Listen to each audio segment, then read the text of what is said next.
Well, the gloves are now off between Tucker Carlson and Ben Shapiro, if they were really ever on over the past few months. I've been waiting for Tucker to finally wipe the floor with the Israel-First Jew Ben Shapiro, the man who says that he would gladly waive the born in the USA requirement for the presidency of Benjamin Netanyahu in the United States to become president of the United States. You want a literal demon running our executive branch of our government?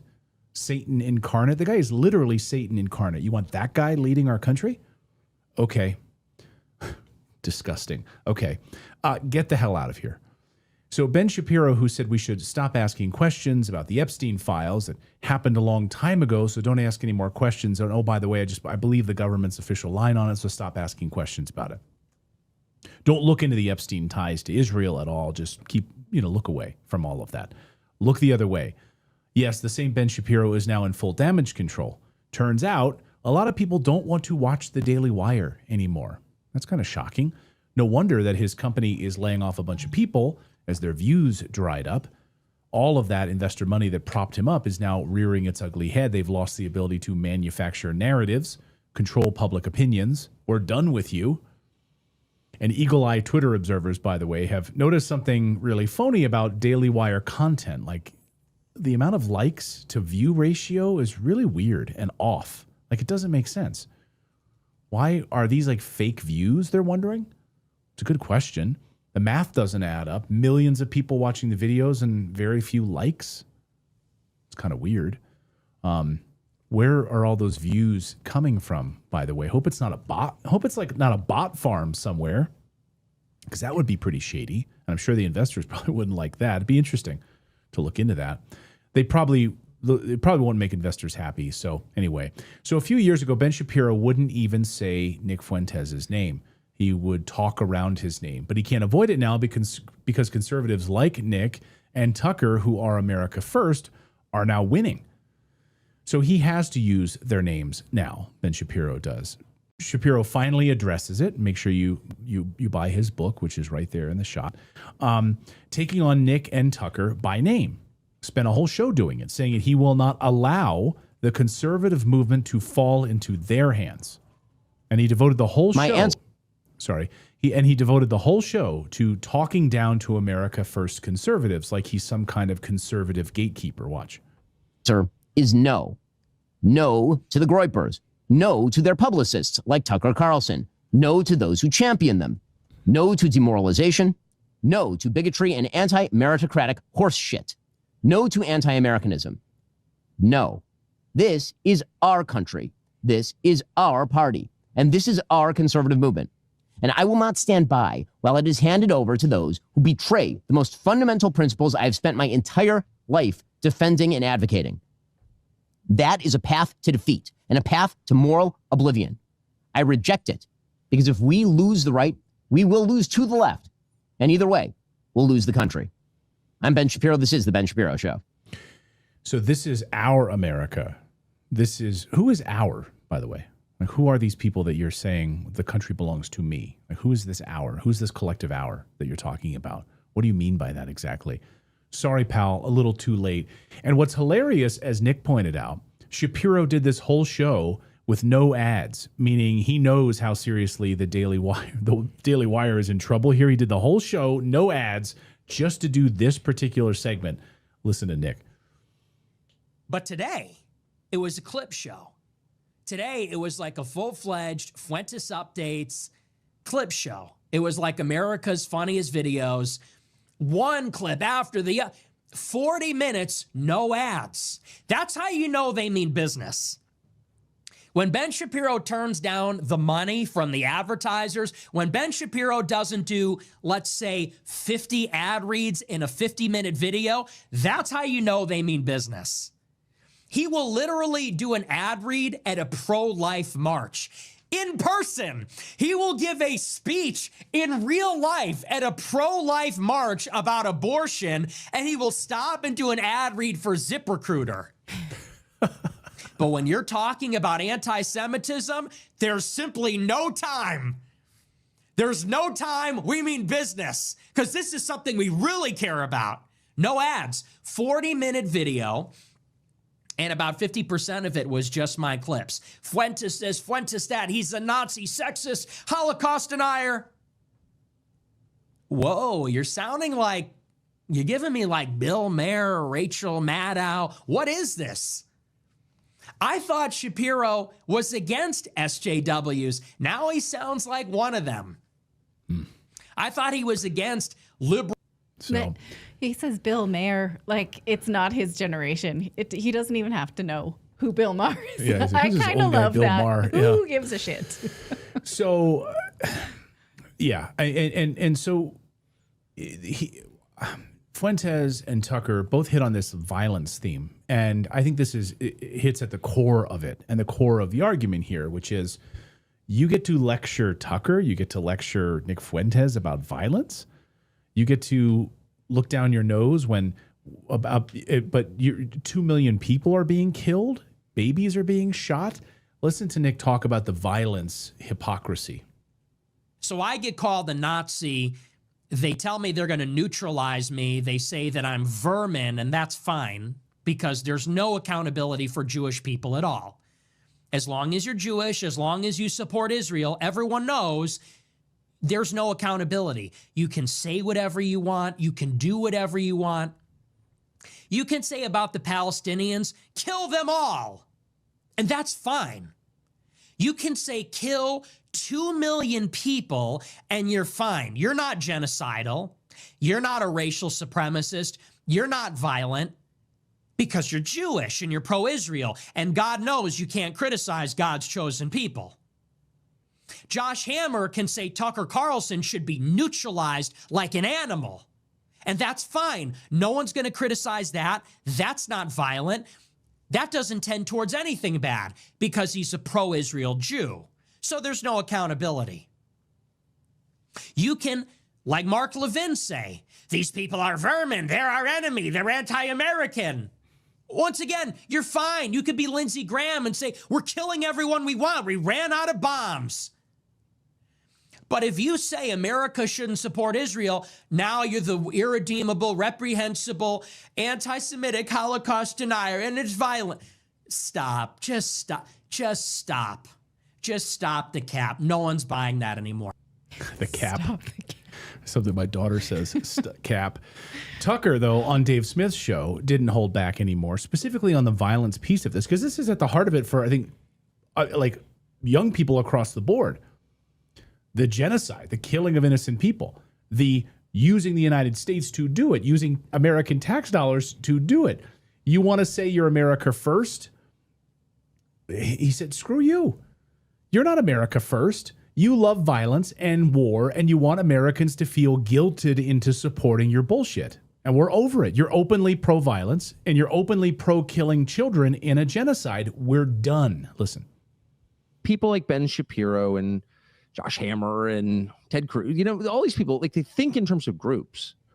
And that's what Levin said to me. It's like, my group, people are hurting my group. And it's like, if your group means your family, you know, people you love, I get it. But if you're thinking purely in terms of your ethnic group, which is what he is saying, then you inevitably become very hateful toward other ethnic groups, actually. Yeah. And in Ben's line about Ron Paul, who's like totally committed to nonviolence, by the way, you see that hatred. And so it does, I don't like it. I'll just get right to it. I'm not afraid personally. I mean, I'm not going to talk. I mean, I didn't grow up like in the world that, you know, Seth Dillon grew up in, where you were encouraged to like talk about yourself all the time. Like, narcissism was a true sin that I never talk about. I try not to talk about myself in general, but I mean, I know a lot about, you know, people trying to hurt me, been there in a real way, and which I've never talked about, not going to talk about now, but I'll just say I like know what that is. And I know that, you know, people like Seth Dillon or Ben Shapiro, you know, they get a lot out of wearing bulletproof vests and like, oh, I'm so under attack and all this stuff. And it's like, the truth is they are openly pro-violence. So how in the world could you justify killing tens of thousands of children or justify a pager attack, which is an act of terrorism where you indiscriminately blowing people's genitals off? You don't know who's holding the pager and you're celebrating it. What are you celebrating? You're celebrating violence. And they celebrate violence day after day. That's where their foreign policy comes from. That's what their worldview is. Strangling the neck of a Jew who even thinks that way. Someone who's thinking very often in violent terms, and so and hateful terms. That's hate. And so people like that, when aroused to hysteria, and I feel sorry for them, and I just want to say that again, Lindsey Graham, another violence worshiper, like the idea that they're promoting violence, well, they've been promoting violence for decades, because this whole project is about violence. It's about the thrill that they feel killing their enemies, the godlike power they imagine they have when they extinguish human life. That's the whole game for them. And we shouldn't oh, you're not promoting violence? Oh, you're definitely promoting violence. And that's why I oppose you. And that's it. That's at the heart of it. Shapiro and Levin and these clowns realize that their group is losing power fast. Americans have had enough. We're sick and tired of you lecturing us, telling us that conservatives can't be America first because that's somehow anti-Semitic.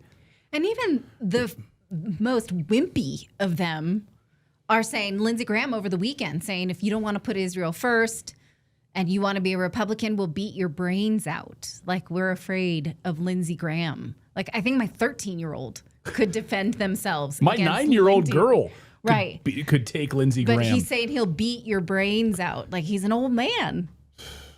And that's violent speech. So, I mean, I don't think we've ever said on this show, and we shouldn't, and if we have, we should take it back. If you don't agree with me, I will beat you up. I wish you harm. That's not... Who do they think they are talking to people like that? This is an elected person. And if you vote for him, I have to know why. I have to. The Lindsey Grahams of the world. I'm sorry I interrupted, but this, like, wimpy people making threats is only scary because of the money and the army that we know are behind them. Well, and if you say, you don't want to send billions of dollars to a corrupt government in Israel, that you're somehow anti-Semitic, screw you. We're just done with your bullshit. Just because you support the shooting of babies in the head by IDF snipers who are on the record admitting they do it, you can whitewash it and walk away and say that they're future terrorists. We got to shoot babies in the head. Okay. Just because you support the murder of Christians in Gaza, you don't mind when the Israeli government destroys Christian churches. That's totally fine with you. Just because you support this violence and genocide doesn't mean I have to. I don't work hard every day to send my tax dollars to Israel so babies can be killed. It's not what I signed up for. By the way, if you ask any young person, just go around and ask any young person, hey, by the way, do you support American tax dollars being used to weaponize the IDF, the Israeli soldiers, and shooting people, women and children in the head? You down with that? We've had it with your insults. We're done. So way to go, Tucker, and way to go, Nick. By the way, Dave Smith posted this after the interview. He said, so all of the worst people in the country gathered together to attack the great Tucker Carlson. I'll be doing a show about it tomorrow. It's going to be a big one. But for now, I'll just say this. You will cancel Tucker Carlson over all of our dead effing bodies. You war-thirsty scumbags have ruined everything for 25 years at least, and you will never kill the awakening of the American people, which is way overdue. I challenge all of you to debate this topic. I mean, all of you. Lindsey Graham, Ted Cruz, Randy Fine, Mark Levin, whoever else you want to bring against little old non-expert me. I'll wreck all of you. But unfortunately, we all know that you're all too much of a pussy to accept. Not a single one of you are man enough to defend your ideas. Dave Smith. Americans are sick and tired of being insulted with you, and it's over. So that's all I want to say about that. But I just was glad that, people are like, oh, Tucker finally pulled his gloves off. He did in a way, but I mean, months and months ago on the Piers Morgan show, he called out Ben Shapiro's like bloodlust. And then Ben Shapiro tried to like defend it and say that's not what he meant. And he was really talking about the civilian to terrorist ratio, and Israel has the best killing ratio, like meaning the fewest civilians to terrorists get killed. Yeah. Like he's like, I love that. I love that we have the best ratio. We kill a few babies when we shoot them directly in the head, but we're totally fine to kill these terrorists, because we got the great ratio together. We have the best ratio in history. Well, according to them, 1.5 civilians for every combatant is an acceptable ratio. They think that that's Israel being extremely careful with civilian lives. The problem is that Israel never is able to defend who they call a combatant, and that they have adopted an Obama-era policy that any male of military age is a combatant without having to prove it. That's why Obama droned so many civilians and got away with it, because he was able to call them combatants. So yeah, that's what they say. And again, this is the conservative kill number that Zionists are saying is acceptable, is 1.5 civilians to every combatant. And we can't even trust the coefficient. We don't know, right? Because they can call anybody a combatant. So I guess that's fine with them. Well, and the thing is also that the only thing they have is to resort to calling people anti-Semites, because if you try to argue with them on any point, anything that Israel's doing, the annexation, the genocide, the soldiers doing what they're doing, they have no argument for anything. So name calling is all they've got. Right. And we played the Orthodox Jews in New York City who voted overwhelmingly for Mandami, a Muslim. Yeah. All these Jews are like, we don't support the genocide in Israel. And by the way, we don't want the mayor of our city kowtowing to Israel. Like, we are Jews and we don't want this. And we will, but they use this like cloak of anti-Semitism. You're an anti-Semite. The word has lost all of its meaning now. Way to go, Netanyahu.